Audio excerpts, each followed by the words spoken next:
Good afternoon, Packers fans. Aaron Nagler here with your Packers Daily Chat, coming to you live on the Cheesehead TV social channels. It is Friday, and it feels like this week has gone on forever. So I'm very happy to be staring down the barrel of the weekend.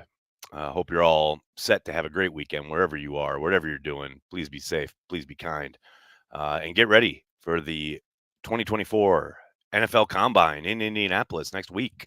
That's right. I'll be flying in tomorrow. I'm sorry, tomorrow, Monday afternoon, meeting up with Billy Schmid there in Indy. We're going to be bringing you all sorts of goodness both here on the YouTube channel and on 97.3 The Game. Got a couple windows that will be live. Not quite, we haven't really nailed it down yet because of the Badgers schedule. They have to do some broadcasting of their games and some stuff around Badgers. So make sure you keep it on, of course, here the Cheesehead TV YouTube channel, but also my socials. I'll let you know when we'll be on the air, and we'll probably simulcast most, if not all, of that as well. Uh, that we can here on our YouTube channel, their YouTube channel, all sorts of goodness coming from Indy. We'll hear from Brian Gutekunst on Tuesday morning at 10 a.m. Eastern in Indy. Matt LaFleur and the coaches not attending, but one coach we did hear from yesterday was Jeff Hafley, the new defensive coordinator for the Green Bay Packers. Thanks to everyone who joined me here on YouTube for the watch party. It was interesting to hear him talk. Interesting to go back and listen to it again because that's the kind of nerd I am. Um, he did an excellent job of not only articulating the vision for, you know, obviously how he sees his kind of contribution on the defensive side of the ball and what it means for the Packers as a greater whole. But I also thought it was very clear that he has been a head coach. The way not only that he commanded the room and being in front of people, but knowing how to deal with the media, knowing what questions mean and what the angles are and how to answer it. And especially things that we're trying to get specific, answer respectfully, but not give away any specifics. This man is practiced. He is certainly adept at the art of saying some stuff without saying a whole lot, which is, hey, it's part of the job, right? It's a skill you got to have. You did hear some good stuff as far as you know putting guys in position to succeed, what they want to do, not only on early downs but on obvious passing downs, getting after the quarterback, getting the quarterback on the ground. I don't think you heard anything revolutionary in that regard. I did like his response to Pete Doherty, the question about the post safety. It was fun to listen to his answer and then watch real time as he kind of says, "Well, I'm kind of just describing the perfect football player," which is great. You wish you could have a perfect player at every position, right? And yeah, you're looking for those traits. You're looking for those things. To me, the more I hear and read about what he and Matt are going to try and implement on the defensive side of the ball, um, there's been a lot of parallels to what the 49ers have done and what Saleh is doing here in New York with the Jets. And, you look at those fronts and how they controlled things, and they do control things. That to me is way more key than the safety play. And that doesn't discount how important it is. I'm not saying it's not. I'm not saying like it's an afterthought because it certainly isn't. And the Packers need to address it. But man, I don't think a lot of that matters if you're not controlling the line of scrimmage the way those teams did. You go back to the Legion of Boom. Yes, they had great pieces on the back end, but one of the things that John Schneider did so well during that run for the Seahawks is find talent up front. And, there was that one offseason where they got Michael Bennett for a song in free agency. And of course they had the advantage of working with Russell Wilson's rookie contract, etc. But to me, that for this transition and trying to do kind of the switch over that they're attempting here, I think, and you did hear a lot about how there are pieces in place, and there's no doubt that, especially in the modern NFL, a lot of these guys can do lots of different stuff. Whereas maybe in like the early 90s when the 3-4 was a very different beast and only like two teams were running it, there weren't a lot of guys who had experience standing up, right? And flipping their hips and running with a tight end, etc. Now the league is so pass happy and it has, been for so long that a lot of these guys coming out of college even are kind of adept at utilizing different techniques and doing lots of different things to the point where, I'm with Brian when he says you don't need to change a whole lot when it comes to what you're scouting. But I do think the emphasis on the team building side, that's where you can go. Well, would you want to kind of push our chips in here, or do we want to kind of make sure we're set there, or things of that nature? And to me, it's all about upfront. You guys, if you've watched this channel for any length of time, it's what I always say. And it is the truth. If you are controlling the line of scrimmage, you have a shot of controlling the game. And those defenses that everyone has pointed to when talking about, oh, this is kind of the tree that they're coming out of. Yeah, all those teams, all those defenses have controlled things up front. Look no further than the Jets. I mean, as horrible as their season one was last year, obviously a lot of that driven by the situation at quarterback. You turn on any Jets game, especially when they're playing defense, and they are controlling the line of scrimmage. Now, some games they wore down, they were out there a long time, but man, that defense is legit because they control things up front. If the Packers want to go that route, they've got to be better up front. And I'm not saying they don't have talent up there, they do, but I think they need at least one more piece. So that's where I stand, and that's why I'm excited by everything Hafley said. You definitely walk the walk. Now it's time to talk. You talk the talk. Now it's time to walk the walk. No question about it. And look, there's a long way to go before we see one meaningful snap, let alone a game, play out. But I'm very, very optimistic, because, I think we just had a article go up on Cheesehead TV this afternoon. The title, Can Jeff Hafley break the cycle of mediocrity on the defensive side of the ball? And it's something we've talked about at happy hour. Soder knows where I'm going with this. I mean, I tease Soder for being a Eeyore about it, but he's not wrong regarding Packers defense over the past 30 years. You can almost set your watch by it being a disappointment. Yes, every once in a while, 2010 being an obvious one, 2014 being another. But outside of, these odd seasons, these kind of random seasons, the defense has been nothing but disappointing in Green Bay, Wisconsin. Can Jeff overcome that history? Can he and Gutekunst and Matt find a way forward to make this defense? And look, I don't even need it to be dominating, although that would be nice. But can it be effective? Can it be situationally effective? Can it be complementary? Can it get those tough outs when you absolutely gotta have it? All these things that we've so rarely seen in Green Bay.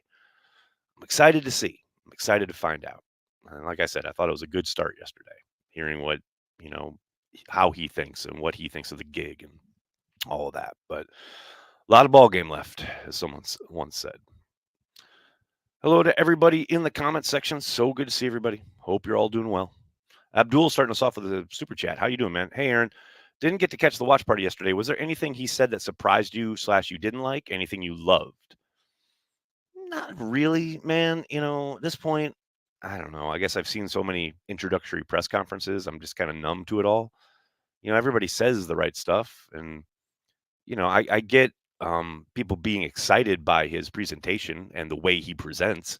I thought, again, he had great command of the room, clearly has media experience. No question about where he lies as far as coming from the college ranks and coming back to the NFL and what drove that and how happy he is to be back, like mostly on a pure football tip rather than all the extraneous stuff in college.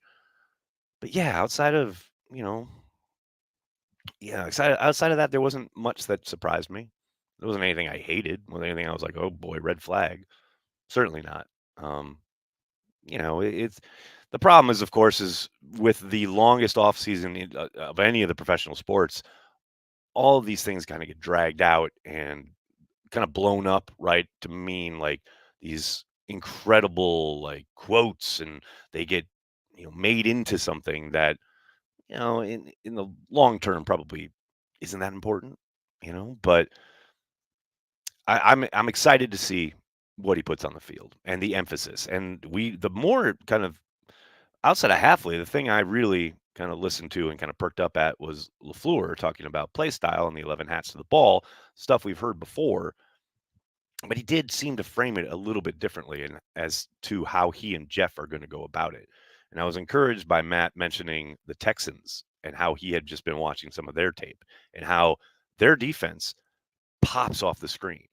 Like you just look and it's night and day, as far as play style goes. And look, if Hafley can get guys just in position in the secondary to make a couple pass breakups, actually maybe dislodge the ball from the wide receiver as it's arriving rather than having guys far and away, playing zone like way off and etc., and then rallying and tackling.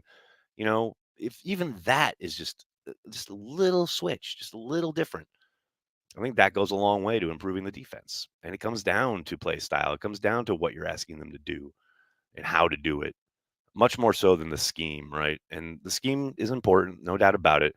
But to me, for so long in Green Bay, it's been about play style and a lack of all 11 guys, you know, ravenously pursuing the ball. That's the thing that needs to switch more than anything in Green Bay, to my eyes. Autumn G, what's up? Thanks for the super chat. Loved his comment on Quay. He seemed excited to get a hold of him. Agreed. I mean, he called him a good football player, right? And you guys know, I've said now since his hiring, I think given what they want to do, especially on early downs, I do think this is a real good opportunity for Quay. I think he can become a star. I think he has the ability, he has the upside. I don't think he's come close to reaching his potential. And I really hope this helps unlock it. Craig, what's going on, man? Nags, if we only had a source or video for us mere mortals to watch so we can learn who to watch at the combine, I guess we need to live in ignorance. LOL. What say you? Who to watch at the combine? Craig, there's a video right here on this YouTube channel. I just did that with Ben Fennell yesterday. So make sure you check it out. Ed Pierce, what's going on, man? On Wednesday, you said temper your expectations. I'm still laughing. Packers fans temper their expectation. Yeah, that's going to happen. I believe that was in response to the salary cap and the idea of buying or getting bunches of free agents. Definitely going to be difficult to temper Packers fans' expectations with the news this afternoon from the NFL, where they announced the new salary cap for 2024, which is a bit higher than everybody expected. I know there were a lot of kind of estimations that it was going to come hovering in around the 246 mark or so, but I believe it's 250 something. What it's at? Let me get the exact number here for posterity's sake. So I don't want to say the wrong thing into a microphone. My goodness. 255.4 million per club, which is much greater. It's a 30% increase. I'm sorry, a $30 million increase. It's historic as far as the level of increase. That's the biggest jump it's ever taken. It's finally kind of correcting from everything that went on during the pandemic. The one time that since the inception of the salary cap in 2021, where it went down and teams had to deal with that, including the Packers. Now, finally, NFL has kind of righted the ship, so to speak. And it's exciting, but I've already got people all up in my mentions talking about, oh, now they can go sign this and they can go sign that. And look, every other team got the same news, guys. Every other agent is adjusting what they're going to be asking for. I'm excited. It really does help the Packers for 2025 more than anything else. And it certainly gives them a little bit more leeway and wiggle room this season as far as maybe not having to touch as many contracts internally that they were going to have to do to create cap space. They can still make moves. They can still kind of go and sign a guy or two that they want, but anybody expecting some kind of wild spending spree or free agent shopping spree because of today's news is going to be sorely disappointed. So yes, temper your expectations if you're one of those. What we got here? Jacob, thanks so much, man. Finally able to catch a live. Been working on the road. Hope all is well. PS defense top 10 2024. Book it. People are so obsessed with rankings. Not Jacob. I get it, man. But it's just, can we just get off the field on third down? That's all. I don't care where we're ranked. Just get off the field on third down. Maybe a turnover every once in a while. That's all I need. John, how you doing, man? My hot take on Quay last year was top 5 linebacker. Next year, no more rankings. Oh yeah, hey, bring it, man. Look, Patrick Queen started real rough in the NFL. Looks real good now. It can be done. It has been done, and I think with Quay, it will be done, no doubt. Nicholas, how you doing, man? Hafley specified a type of safety talent that we don't have on the roster, probably won't exist in the draft as a rookie, and most likely would cost a first wave of free agency player. Is Savage our best bet? I don't know about best bet, but I think that's one of the reasons why I said in the video the other day, there's a decent case to be made for bringing him back just because you know the player. He is a first round talent and has that kind of athleticism that you need at the position, but he's certainly not the player that Hafley was describing in that press conference yesterday. But look, he understands that, yes, if you're in Madden create a player, this is the player you would create. We don't live in that world, though. And to your point, yes, there are certainly not a ton of safety kind of prospects on offer that you would expect to come in and be what he just described it in that press conference. But I do think there are a couple guys in this draft that you could, you know, start out as far as making this transition and building your program on the defensive side of the ball with new blood, etc. I think Newman from Minnesota would fit the bill. I really do, and I know there's a chance that maybe he tests out of that range of the 25 or so, sitting in the bottom of the first round. Though I've seen some mocks where he goes in the second round, so who knows? But yeah, I think that's a player that I think, while not fitting exactly what he described, that's some talent that you can work with and start kind of course correcting on defense. You know what I mean? So this idea that, yes, I understand it's not a very deep safety class. It's not a great safety class, no question about it. But that doesn't mean there's no talent there. There is talent. There's always talent. All players have value. No doubt about it. Nathaniel, what's up, man? Zach Tom greater than Tom Zach. I love you guys. That's so good. That's so good. Phenomenal. I needed that. Christian, how are you? My two favorite players in the draft so far that I've watched are Newton from Illinois and Tampa from Iowa State. I have to see Tampa. This is like the third day in a row of had this kid mentioned either on video or here in the chat. I have to watch him. I have not yet. I'd like to do so before I get to Indy next week. Peter, what's going on, man? Did Jeff make reference to the Savage missed tackle in the divisional playoffs? I don't believe he did directly, but maybe indirectly or subtly. But no, not overtly. David, how are you, man? With new cap, is there just one free agent you like? David trying to get me to plant my flag. There's a few, man. Was the safety from the Rams, Fuller. There's the kid from Baltimore, where the safety, where I don't think he's actually going to get out of the gate. Here's what I always say: can we just wait until the end of the tag period, and then we'll know who's tagged and most likely who's been re-signed, because we're still in that window. That window started at the start of this week, and if teams can't reach an extension with someone, they'll probably tag him, etc. That'll probably be Antoine Winfield, who I would love on the Packers. That would be, you talk about a dream signing, that would be a dream signing, because it's only going to happen in your dreams, because he's probably going to be staying in Tampa Bay. So I just need a better kind of view of who's actually going to be available before I start talking about, oh yeah, I think this is a realistic, or somebody I think the Packers could definitely go on and attempt to sign. It's like that every year. Abdul, thanks again, man. I'm trying to remember, did Capers' downfall happen due to Collins' injury and Jenkins leaving, or did his concept become outdated? What about Pettin? Felt like he also started out hot and then declined. The Pettin thing, I don't know, man. I wouldn't say Pettin declined. I think, there was certainly, I don't call it tension, but there's a difference of opinion of how they should be calling the games between him and Matt. I think that more than anything kind of led to not bringing him back. And look, you talk about his decline. His last game as a Green Bay Packers coach, they were in the NFC Championship game. The defense played well enough to get there. And I understand, the Kevin King thing and the touchdown at the end of the half and the dropped interception and all the other stuff. They did pick off Tom Brady 3 times, set up the offense plenty to go win that fucking thing and get to the Super Bowl. So it's not like Pettin was horrible. I think time has made people think that, Pettin was this like Rich Kotite figure in Green Bay, and like he coached a pretty damn good defense at times, right?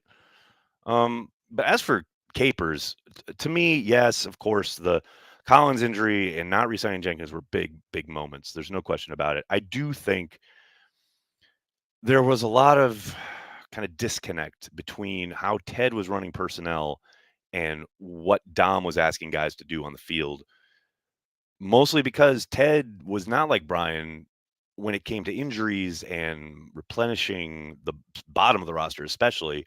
Ted very much agreed. And Brian still kind of operates this way to a point where, okay, injuries, all right, we've got a practice squad. Now, Brian has an expanded practice squad that he can draw from, including with veterans, that he can put on there, something Ted never had.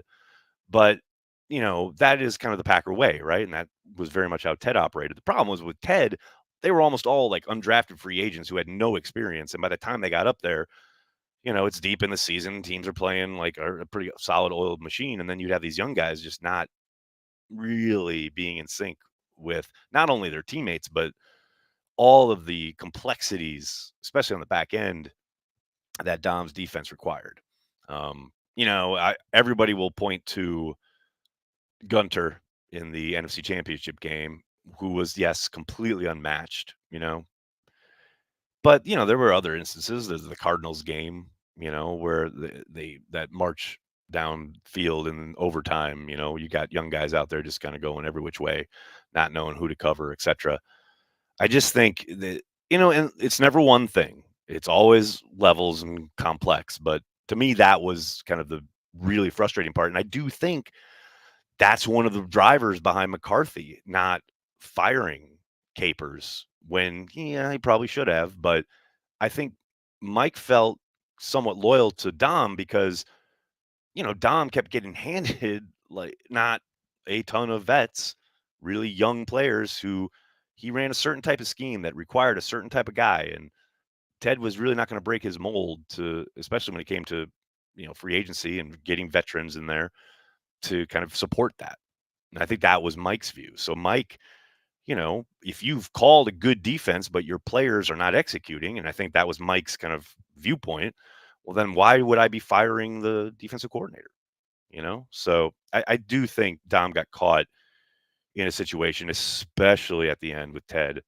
Um, there was just kind of a disconnect there between those two, the coaching and the personnel, more than anything else. What else we got, folks? Make sure I don't miss any. Got that. Got that. All right, very good. Fritz Shermer was the man. Fritz was the man. What else we got? Andrew, what's going on, man?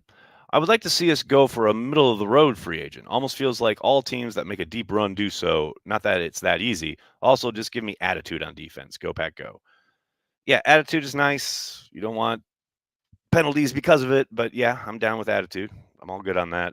Middle of the road free agents. Yeah, I think that's what you should be expecting. One or two of them. A pickup here or there. I I don't know how else to express it. That first wave, I just don't expect the Packers to be very active. But we'll see. I've been wrong before. God knows, Nagler's never right. We will see soon. All right, buddy. I got to get going. I cannot thank you enough for hanging out, talking Packers each and every day, Monday through Friday, right here on the Cheesehead TV social channels. I will be back on Monday from Indianapolis. Can't wait to talk to you all. In the meantime, please do hit like on this video and subscribe to the channel. And then tell your friends and tell your family. Cheesehead TV. We are devoted to Green Bay Packers fans worldwide. Thanks a lot, everybody. Have a great weekend. Go Pack, go.